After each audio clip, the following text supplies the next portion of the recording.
Russian മദ്യ കമ്പനിയുടെ beer കാനിൽ മഹാത്മാഗാന്ധിജിയുടെ പേരും ചിത്രവും ഉപയോഗിച്ചതിനെതിരെ പരാതിയുമായി കോട്ടയത്തെ മഹാത്മാഗാന്ധി നാഷണൽ ഫൗണ്ടേഷൻ രംഗത്തെത്തി.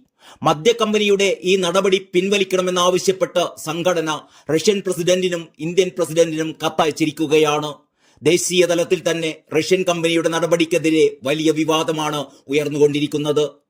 റഷ്യൻ മദ്യ കമ്പനിയായ റിവോർഡ് ബ്രൂവറിയാണ് മഹാത്മാഗാന്ധിയുടെ പേരും ചിത്രവും ഒപ്പം പതിപ്പിച്ച് ബിയർ പുറത്തിറക്കിയിരിക്കുന്നത്. കഴിഞ്ഞ കുറെ ദിവസങ്ങളായി സമൂഹ മാധ്യമങ്ങളിൽ വലിയ തോതിൽ റഷ്യൻ കമ്പനിയുടെ ഈ നടപടി ചർച്ചയായിക്കൊണ്ടിരിക്കുകയാണ്.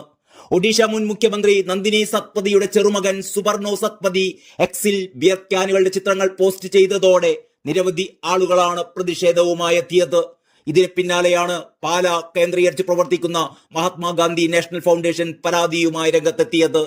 ജീവിതത്തിലുടനീളം മദ്യവിരുദ്ധ നിലപാടുകൾ സ്വീകരിച്ച മഹാത്മാഗാന്ധിജിയെ അവഹേളിക്കുന്നതാണ് റഷ്യക്കാരുടെ ഈ സമീപനമെന്നാണ് വിമർശനം. റഷ്യൻ എംബസിക്കും പരാതി അയച്ചിട്ടുണ്ട്. കേന്ദ്ര സർക്കാർ ഇടപെട്ട് പരിഹാരമുണ്ടാക്കണമെന്നാണ് മഹാത്മാഗാന്ധി നാഷണൽ ഫൗണ്ടേഷൻ ആവശ്യപ്പെട്ടിരിക്കുന്നത്. അന്താരാഷ്ട്ര തലത്തിൽ പ്രമുഖരായവരോടുള്ള ആദരവിന്റെ ഭാഗമായാണ് റഷ്യൻ മദ്യ കമ്പനി ബിയർ കാനുകളിൽ ഇങ്ങനെ പേരും ചിത്രങ്ങളും പതിപ്പിക്കുന്നതത്രേ. മദർ തെരേസയുടെ പേരും ചിത്രവും പതിപ്പിച്ച ബിയർ കുപ്പികളുമുണ്ട് ഇവിടെ. 2019 ഇസ്രായേലിലെയും ചെക്ക് റിപ്പബ്ലിക്കിലെയും മദ്യ കമ്പനികൾ ഗാന്ധിജിയുടെ ചിത്രം പതിപ്പിച്ച മദ്യം പുറത്തിറക്കിയിരുന്നു. അന്നും മഹാത്മാഗാന്ധി നാഷണൽ ഫൗണ്ടേഷൻ പരാതി ഉയർത്തിയിരുന്നതാണ്. ഒടുവിൽ ഇന്ത്യയുടെ എതിർപ്പിനെ തുടർന്ന് അവ പിൻവലിക്കുകയും രണ്ട് രാജ്യങ്ങളും മാപ്പു പറയുകയും ചെയ്തിരുന്നു.